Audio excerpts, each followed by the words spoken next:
મળતી માહિતી અનુસાર મૃતકના પિતરાઈ ભાઈ અજીત ભરત વાઘેલા, તેના સસરા જયંતિ પરમાર, મિત્ર રાહુલ પરમાર અને વીરભાઈ વાઘેલા એમ કુલ 4 આરોપીની ધરપકડ કરવામાં આવી છે. પૂર્ણા વિસ્તારના એસએમસી ગાર્ડન પાસે લોહીલુહાણ હાલતમાં મળી આવેલા સબના ગુનામાં ક્રાઇમ બ્રાન્ચે 4 આરોપીની ધરપકડ કરી છે. હત્યા પાછળ પત્ની સાથેના અનૈતિક સંબંધોની આશંકા અને કૌટુંબિક અડાવત મુખ્ય કારણ હોવાનું સામે આવ્યું છે. ગઈકાલે સાંજે 7:30 વાગ્યાની આસપાસ આ યુવકની લાશ મળી આવી હતી. મૃતકના ગળા, છાતી અને શરીરના અન્ય ભાગે તીક્ષ્ણ હથિયાર અને ભારે પદાર્થો વડે ઘાતકી હુમલો કરવામાં આવ્યો હતો. સીસીટીવી અને ટેકનિકલ સર્વેલન્સના આધારે પોલીસે હત્યારાઓને ભાવનગર અને અમરેલી જિલ્લામાંથી ઝડપી લીધા હતા. ગઈકાલે સુરત શહેરમાં પૂર્ણા વિસ્તારમાં એસએમસી ગાર્ડન પર એક માણસના ગળામાં ઇન્જરી સાથેની એક ડેડ બોડી મળી આવી હતી. અનઆઇડેન્ટિફાઈડ ડેડ બોડી હોય અને ત્યાંથી ડેડ બોડી મળી આવતી તો અનડિટેક મર્ડરનો ગુનો દાખલ પૂર્ણા પોલીસ સ્ટેશન દ્વારા તપાસ ચાલુ કરવામાં આવી હતી. અનડિટેક મર્ડરનો ગુનો પોલીસ કમિશનર સાહેબની સૂચનાથી ક્રાઇમ બ્રાન્ચ અને વિવિધ યુનિટો કામ કરી રહ્યા હતા. સૌપ્રથમ ડેડ બોડી આઈડેન્ટિફાઈ કરવામાં આવી તો ખબર પડી કે એક કરણ વાઘેલા કરીને છે, જેનો ભાવનગર જિલ્લાના સિહોર તાલુકાના બુઢાણા ગામનો રહેવાસી છે અને એક દિવસ પહેલા ત્યાંથી અહીંયા આવેલો હતો.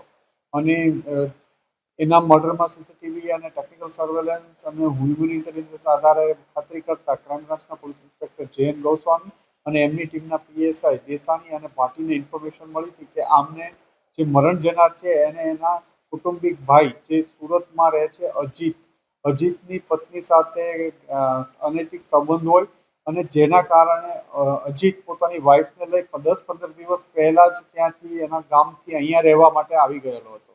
અહીંયા આવ્યા બાદ એને ગામથી ગઈકાલે ખબર પડી કે મરણ જનાર કરણ પણ સુરત આવવા નીકળ્યો છે અને અહીંયા આને મળવા માટે પ્રયત્ન કરવાનો છે. એ દરમિયાન ગઈકાલે અજીતના મિત્ર કરણે એને જાણ કરી કે એ એસએમસીના ગાર્ડન પાસે પૂણા છે, જેથી એ તુરંત કરણ ને મારવા માટે અજીત પોતાના સસરાને બોલાવી લીધા છે. એના સસરાનું નામ જયંતિભાઈ પરમાર છે.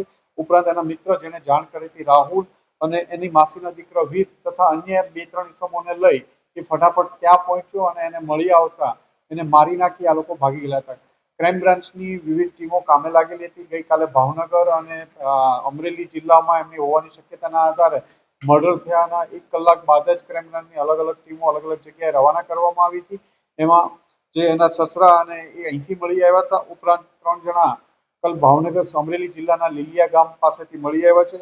ઉપરોક્ત ગુનામાં અજીત ભરતભાઈ વાઘેલા જે મુખ્ય આરોપી છે આ ગુનાનો, જેની પત્ની સાથે મરણ જનારના અનૈતિક સંબંધ હતા, એ કારણે અજીત ભારત વાઘેલા પકડાયો છે. જયંતિ પરમાર જે અજીતના સસરા થાય છે, જયંતિભાઈ જીનાભાઈ પરમાર, રાહુલ પરમાર એ અજીતના મિત્ર છે અને વીર વાઘેલા, આમ 4 ઇસમોની ધરપકડ કરવામાં આવી છે. આ લોકોની પૂછપરછ ચાલી રહી છે અને આગળની તપાસ ચાલુ છે. એ ઘણા લાંબા સમયથી એમની સાથે સંબંધ હતા, જેના કારણે અજીત પોતાના ગામ છોડી અને સુરત રહેવા માટે છેલ્લા 15-20 દિવસથી આવ્યો હતો અને આ જ કારણોસર મરણ જનાર પણ ગામથી અહીંયા આવતા એને ખબર પડતા એની મર્ડર કરવામાં આવ્યું.